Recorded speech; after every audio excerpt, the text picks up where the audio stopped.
ये कहानी एक मूर्ख राजा की।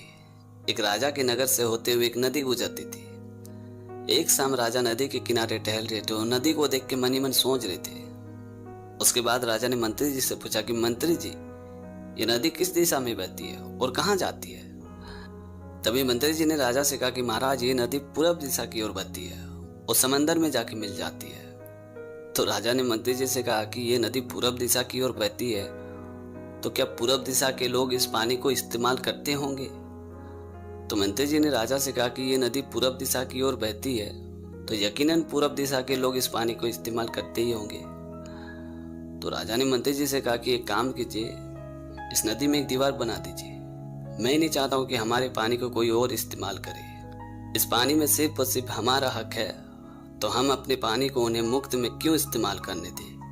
ये बात सुनते मंत्री जी आश्चर्य में पड़ गए और राजा से बोले कि महाराज, अगर हम इस नदी में दीवार बना दे तो इसमें हमारा भी नुकसान है। ये बात सुनते राजा ने गुस्सा करते हुए मंत्री जी से कहा कि मंत्री जी, आपको जितना आदेश दिया गया है वो पालन करें, बाकी मुझे कुछ नहीं सुनना है। तो मंत्री जी ने कुछ कारीगरों को बुलाया और उस नदी में दीवार बना दिया। जब दीवार बनके पूरी तरह से तैयार हो गई तो उस नदी का पानी धीरे धीरे बहता हुआ नगर की ओर जाने लगा और सभी लोगों के घरों में घुसने लगा, जिस वजह से बहुत सारे घर डूब गए। तो नगर के सारे लोग मंत्री जी के पास आए और अपने घर के डूबने की शिकायत करने लगे। तो मंत्री जी ने उन लोगों को आश्वासन दिया कि आप लोग थोड़ा धैर्य रखिए, सब्र रखिए, मैं सब कुछ ठीक कर दूंगा। उसके बाद मंत्री जी सोचने लगे कि अब क्या करें। तभी मंत्री जी के कानों में अचानक घंटे की आवाज सुनाई दी। उस वक्त घड़ी वगैरह नहीं हुआ करते थे, तो राजा और महल के लोगों को जगाने के लिए घंटा घर का इस्तेमाल होता था, जिसमें एक आदमी हर घंटे घंटा बजाता था। तो मंत्री जी सीधे घंटा घर में गए और उस घंटा बजाने वाले आदमी से कहा कि सुबह के जब 5:30 बजेगा तो तुम 6 बजे वाला घंटा बजा देना, यानी तुम 6 बार घंटा बजा देना। मंत्री जी की बात सुनकर वो आदमी राजी हो गया और अगले दिन जब सुबह का 5:30 बजा तो उस आदमी ने 6 बार घंटा बजा दिया, यानी सुबह का 6 बज चुका था। महल के सारे लोग जाग गए, राजा भी जाग गया। राजा ने देखा कि अभी तक सूर्योदय हुआ ही नहीं था।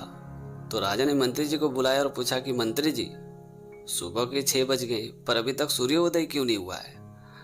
तो मंत्री जी ने राजा से कहा कि महाराज, सुबह तो हो चुका है पर सूर्योदय पूर्व दिशा से होते हैं और मुझे लगता है कि पूरब देशों के लोगों ने सूर्य को रोक के रखा है, क्योंकि हमने पूर्व दिशा की ओर बहने वाले पानी को रोक के रखा है, इसी वजह से उन लोगों ने भी सूर्य को रोक के रखा है। ये बात सुनते राजा टेंशन में पड़ गए और मंत्री जी से बोले, तो क्या हम लोग कभी सूर्य नहीं देख पाएंगे? क्या हमारा राज्य हमेशा के लिए अंधेरा में रहेगा? इसका कुछ तो उपाय होगा ना।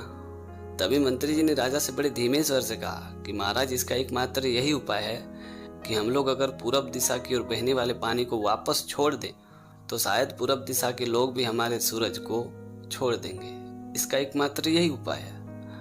ये बात सुनते राजा ने कहा, तो इसमें सोचने वाली कौन सी बात है, आप तुरंत जाइए और नदी की दीवार को तोड़ दीजिए। तभी मंत्री जी दौड़े दौड़े गए और सभी कारीगरों को बुला के उस नदी की दीवार को तोड़वा दिया। दीवार तोड़ते तोड़ते करीबन आधे घंटा बीत चुका था और सुबह के 6 भी बज गया था। तभी राजा ने देखा कि पूरब दिशा की ओर से सूर्यास्त हो चुका था। उस उगते हुए सूरज को देख कर राजा बहुत ही खुश हो गए और मंत्री जी से बोले कि मंत्री जी, आज आपकी वजह से हमने वापस सूर्य देखा, नहीं तो हमारा राज्य हमेशा के लिए अंधेरे में डूब जाता। ये बात सुनते मंत्री जी ने मासूम सा चेहरा बना के कहा, महाराज, ये तो हमारा फर्ज था। तो दोस्तों, छोटी सी कहानी में ये सिखाती है कि सदा खुश रहिए, प्रसन्न रहिए, जो प्राप्त है वही पर्याप्त है। तो दोस्तों, आज की कहानी आपको कैसी लगी कमेंट करके ज़रूर बताना, और अगर आपने हमारे चैनल को अभी तक सब्सक्राइब नहीं किया तो प्लीज़ यार चैनल को सब्सक्राइब कर देना, क्योंकि इस तरह का कंटेंट मैं हमेशा अपने चैनल पे लाते रहता हूँ। तो आज के लिए इतना ही, मिलते अगली वीडियो में एक नई टॉपिक के साथ, एक नई कहानी के साथ। तब तक के लिए जय हिंद, वंदे मातरम।